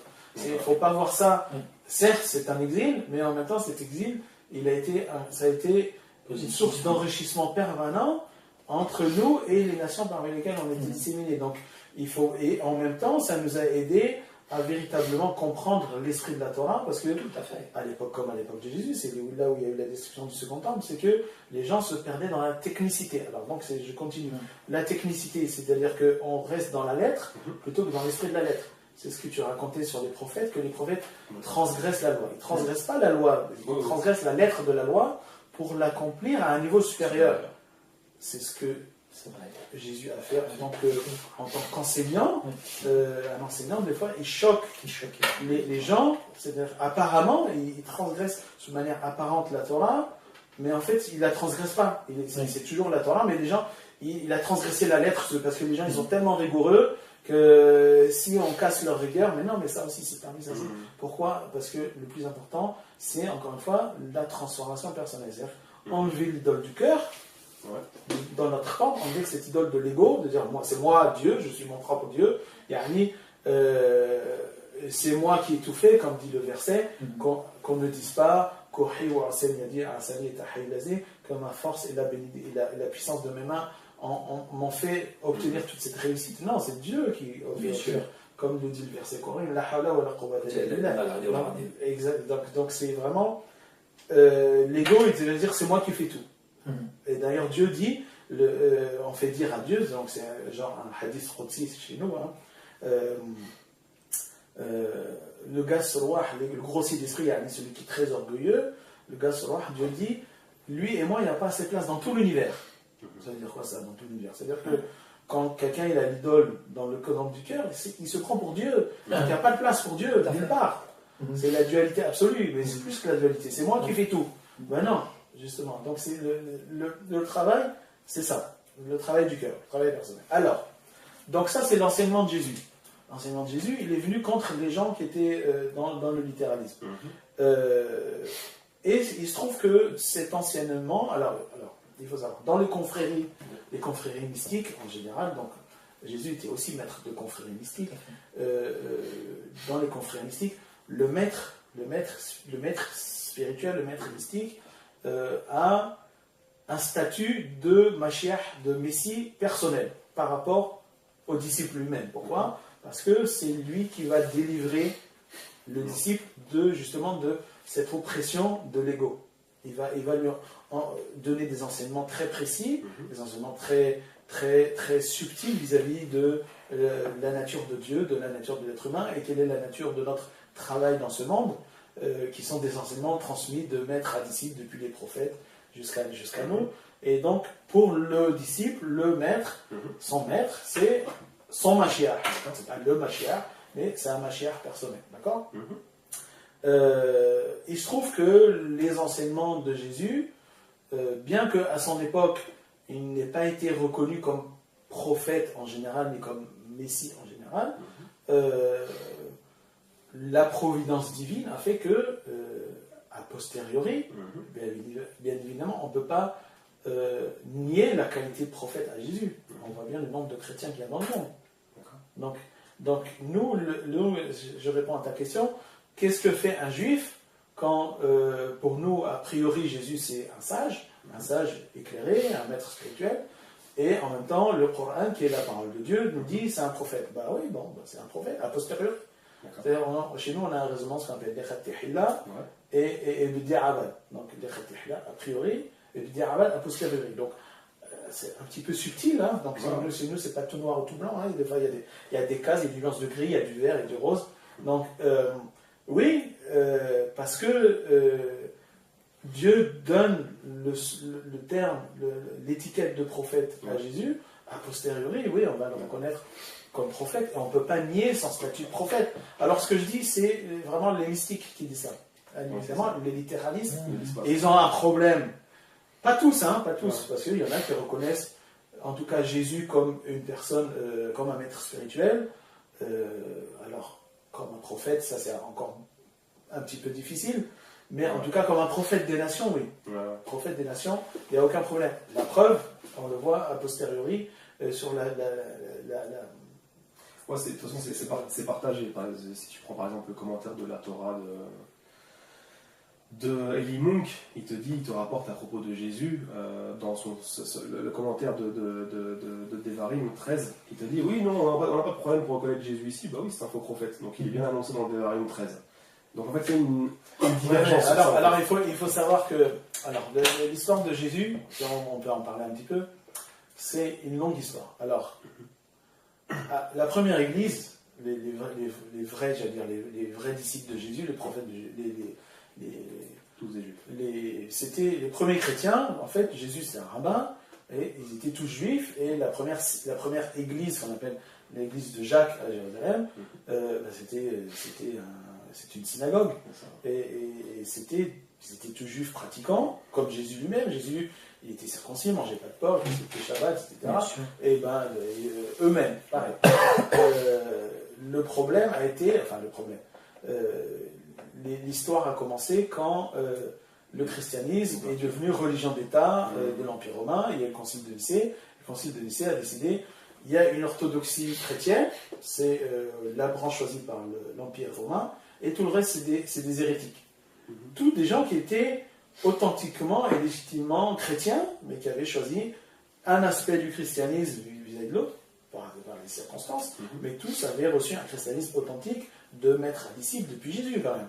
Ouais. Et en plus, il y avait l'église de Jacques, la première église à Jérusalem, qui était une église juive. C'était des juifs qui pratiquaient le judaïsme et la Torah. Donc, je ne sais pas pourquoi je disais ça, mais en tout cas, c'était pour dire que c'est compliqué cette histoire Bien sûr. De christianisme. Pourquoi on en était là? Non, moi je te posais la question pour savoir. En fait, là vous faisiez en fait un parallèle, ça c'est important. Moi, Alzheimer. Non, mais vous faisiez quand même un parallèle qui est assez intéressant aussi sur la question. Oui, c'est bon. En gros, je comprends le problème. Sur la question de est-ce que l'Empire romain. Est-ce qu'au IVe siècle ça a commencé maintenant? Il y a tellement de choses à dire en fait que. On n'aura pas le temps et puis c'est pas trop. Et puis c'est pas notre sujet. Exactement. Là, on s'est revenu avec la question du Christ. Le vrai problème en fait, cela ne nous regarde pas. Alors regarde, ce que tu me dis, moi j'ai encore un problème. Vas-y. C'est que le Coran reconnaît Jésus comme étant le Messie. Pas que le prophète. Il dit bien que c'est le Messie. C'était lui le Messie et que c'était lui que les enfants d'Israël devaient suivre. Bravo. Vrai Messie. Pas simple Mashiach comme enseignant ou comme le grand prêtre était aussi le Mashiach ou aussi ou ça. Là, on parle vraiment le Coran reconnaît. Alors, très bien, je comprends ta question. Alors, tu vois, chez le prophète, enseigne que c'est le Messie réel. Alors, tu me dis, on reconnaît, mais par contre, c'est un faux Messie. Il y a une. C'est très clair. Elle n'est que apparente. Alors, d'abord, pour les chrétiens eux-mêmes, et même dans l'optique coranique, Jésus revient. Donc, si Jésus revient, c'est qu'il n'a pas complété son plan ou son rôle messianique. Parce que le Messie, selon l'optique toraïque, il n'a pas besoin de revenir. Il est là et c'est bon. D'accord. Donc s'il revient, c'est bien que le plan messianique n'est pas totalement accompli. Donc il n'y a pas de problème parce que on attend le Mashiach, vous attendez le Mashiach qui revienne, que vous appelez Jésus, et dans le Coran, le Mashiach il revient, c'est Jésus. Donc on attend le même. Donc il n'y a pas de problème. Alors, on va être précis. Alors chez nous il y a deux concepts messianiques. Il y a ce qu'on appelle Mashiach ben Yosef et Mashiach ben David. Alors, c'est pour ça qu'on va revenir d'abord, quand j'ai dit on attend le Messie, c'est pas exactement ça. Vous savez, on dit toujours les hirondelles font le printemps. C'est pas parce que c'est pas les hirondelles qui amènent le printemps. Non, les hirondelles sont le signe que le printemps est là. D'accord. Pour le Mashiach, c'est ça. Il y a ce qu'on appelle les temps messianiques, c'est-à-dire la conscience de l'humanité s'élève et atteint une conscience messianique. C'est-à-dire que l'humanité dans son ensemble atteint un niveau moral, un niveau spirituel, qui fait que le sceau divin qui va dire oui, vous y êtes arrivé, c'est l'apparition du Mashiach, l'apparition du Messie. D'où est-ce qu'on apprend ça? Bon, ça on connaît des textes, mais une histoire l'illustre. Rabbi Yoshua ben Levi, paix sur lui, qui était un grand mystique après la destruction du temple, qui avait l'habitude d'avoir des dévoilements du prophète Élie, qui était déjà donc qui se dévoilait de manière éthérique ou onirique à certains sages réalisés. Donc il demande un jour au prophète Élie, il dit où est-ce qu'est le Mashiach? Le prophète Élie lui dit il est aux portes de Rome, de Rome, Sha'ar Rome, porte de Rome, l'Empire romain. À l'époque tout le monde était romain dans l'Empire méditerranéen. Alors donc oniriquement, il se déplace aux portes de Rome et il voit le Mashiach parmi les lépreux là-bas, on a changé de déplacement, il y a toute une histoire. Donc il s'adresse à lui, il dit au Mashiach, Mataï Moralebo, quand est-ce que mon Seigneur vient? Et le Mashiach lui répond, Hayom. Hayom, ça veut dire aujourd'hui. Donc Joshua ben est tout content, il attend, la journée se finit, il n'est pas venu. Alors le lendemain, quand Élie se dévoile à nouveau, il lui dit, mais ton Mashiach c'est un menteur, c'est un rigolo, je veux dire, il n'est pas venu. Il m'a dit aujourd'hui, Élie lui dit non, tu n'as pas compris. Et il citait le verset des psaumes, Hayom et Merkodot Tishma. Aujourd'hui, si vous avez écouté sa voix. C'est-à-dire que c'est pas En fait, c'est le Mashiach qui nous attend. C'est-à-dire que le Mashiach attend que l'humanité s'élève, et une fois que l'humanité s'élève, signe qui authentifie le fait que nous soyons arrivés à cette élévation de conscience. Alors cette élévation de conscience, elle peut se faire de nous-mêmes, c'est le mieux.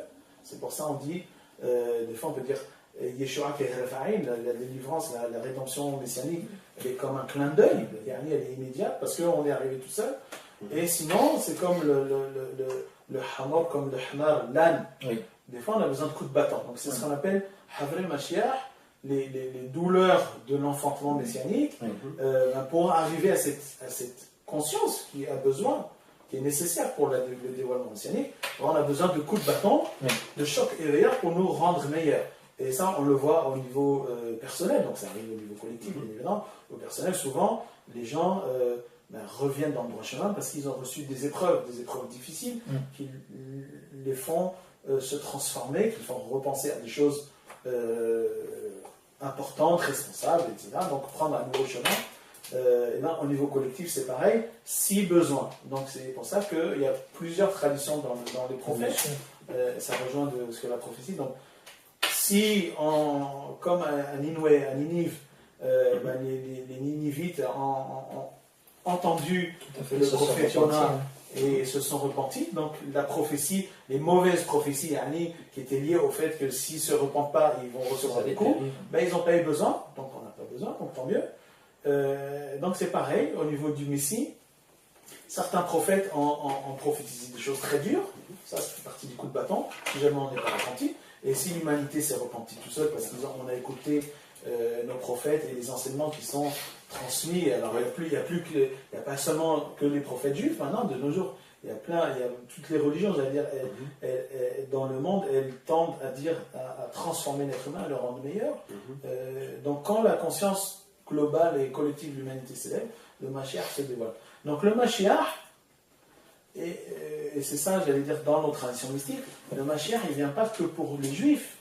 Alors, il faut savoir que dans la mystique juive, Israël, ça a un sens collectif, ça n'a pas le sens... Toutes les nations. Encore une fois, chaque mot, ça dépend à quel niveau on le lit, il a des sens différents et plus ou moins restrictifs. Donc, Torah a un sens très, très précis, ça que le Pentateuque, mais ça a aussi le sens général de religion, et avec toute une série de sens intermédiaires. De la même manière, Israël, ça a le sens spécifique de juif, appartenant à la maison de Jacob, à la famille de Jacob, mais en même temps, au niveau spirituel, au niveau mystique, nos mystiques disent Israël, c'est l'humanité réalisée. Donc c'est pas que les juifs. Non, tout à fait. Tout être humain, l'humanité qui se réalise est appelé Israël. Et donc le Mashiach, il vient pour Israël, il vient pour l'humanité qui a réalisé, on a toutes ces histoires d'annonces dans la Torah. Quelle est la probabilité que les parents de Mohammed appellent leur fils Mohammed et qu'il remplisse toutes les caractéristiques prophétiques qu'on a vues? C'est un vrai prophète, il appelle au vrai Dieu, il accomplit la promesse d'une grande nation, etc. Je pourrais multiplier les exemples, c'est pour te dire quelle est la probabilité que ce soit un faux prophète si, même juste le premier point, de l'appeler juste Mohammed, parce qu'il aurait pu être appelé autrement et appelé au vrai Dieu. Il aurait pu être appelé Mohammed avant la destruction du temple de Jérusalem. Non, c'est après. Après Jésus et après tout ça qu'on a Mohammed qui arrive, accomplissement de la nation, même la mention nominative au niveau biméod, méod, etc. Moi, je veux comprendre une chose. Ce prophète-là, il dit que les enfants d'Israël doivent venir à lui, à l'islam. Il vous fait un tas de reproches. Le vrai Messie, selon l'islam, est passé. C'était Jésus. Comment tu fais avec tout ça? Oui, d'un autre côté, il reconnaît, d'un autre côté, il y a plein de personnes qui sont pas ça. Donc il faut, encore une fois, il faut certains juifs, encore une fois, il ne faut pas dire les juifs, certains, comme quand on parle des arabes dans le Coran, certains arabes sont comme ça, certains arabes sont comme ça. Ah, c'est certains, oui. Et donc si c'est un vrai prophète, et que c'est un prophète qui il te dit je suis envoyé à l'humanité entière, israélite compris. Mais dans le Coran lui-même, il nous dit faites la Torah, respectez la Torah. Si vous respectez la Torah, vous recevez des comptes. Il nous légitime. Donc encore une fois, moi ma lecture du Coran, c'est qu'elle nous légitime. Il faut que tu regardes aux exégètes. Les exégètes, ils disent pas cela. Les exégètes, ils disent que c'était avant C'est-à-dire que ils pouvaient pratiquer du temps du prophète de l'islam. Voilà. Non, mais il y en a d'autres qui ne disent pas ça. Oui, c'est minoritaire et c'est surtout très actuel. Et donc, moi, ce que je veux comprendre, c'est que comment on sort de ce méli-mélo. Si Mohammed est un vrai prophète, toutes les catastrophes qui vous ont été indiquées, l'alliance est finie, mais Jésus est passé, c'était le Messie, etc., et que vous devez venir à l'islam, comment vous faites pour réagir pour régler ce problème? Alors, pourquoi? Parce que l'islam aussi, ça n'a pas le sens réducteur de pratiquer selon la révélation coranique de Mohammed. L'islam, c'est une attitude. C'est l'attitude vis-à-vis de Dieu. La preuve, c'est que bien avant la révélation coranique, mohammedienne, il y a le concept d'islam et de musulman. Bien sûr. D'accord, on est d'accord. Donc ça n'a rien à voir. Donc un juif qui accomplit la Torah selon les préceptes de son prophète, Moshe, Rabbeinu, alayhi shalom, et qui fait la parole de Dieu, évidemment qu'il est dans l'islam, il est dans cet islam-là qui transcende l'appartenance particulière à l'alliance coranique. Il est dans l'islam, c'est une attitude. L'islam, tu peux être hindou et musulman. Parce que si tu il y a des traditions en hindou, dans l'hindouisme, qui sont védantistes, qui parlent de monothéisme absolu. Ça marche pas chez nous. Non, mais... Chez nous, je parle chez nous. Chez nous, il n'y a pas ça. C'est pas ce concept de je peux être polythéiste. Attends, c'est pas des polythéistes, justement. Encore une fois, ils sont dans l'islam, ils sont vraiment dans la soumission au Dieu unique. À ce moment-là, quand tu es dans la soumission de unique, tu es dans l'islam. C'est tout. Encore une fois, c'est parce que les mots, ils ont une polysémie, et ils ont un sens réducteur et un sens large. Si tu lis les versets du Coran, justement, qui dit il n'y a que l'islam qui est le chemin de Dieu, mais si tu le lis de manière réductrice, islam c'est la pratique selon la charia coranique, etc. Bah oui, à ce moment-là, on doit tous se convertir à l'islam. Voilà. Mais l'islam, c'est d'ailleurs la soumission à Dieu, c'est la vraie religion. Bah à ce moment-là, même ceux qui pratiquent l'islam, ils ne sont pas dans l'islam. Parce que la majorité des gens qui pratiquent l'islam, ils ne sont pas dans la soumission à Dieu. C'est des gens qui fautent, des gens qui... Donc encore une fois, la porte du paradis, c'est l'islam. La porte du paradis, c'est la soumission à Dieu. Donc, celui qui est soumis à Dieu, il rentrera au paradis. Celui qui n'est pas soumis à Dieu, il ne rentrera pas au paradis, quel que soit son chemin, encore une fois. Qui va rentrer.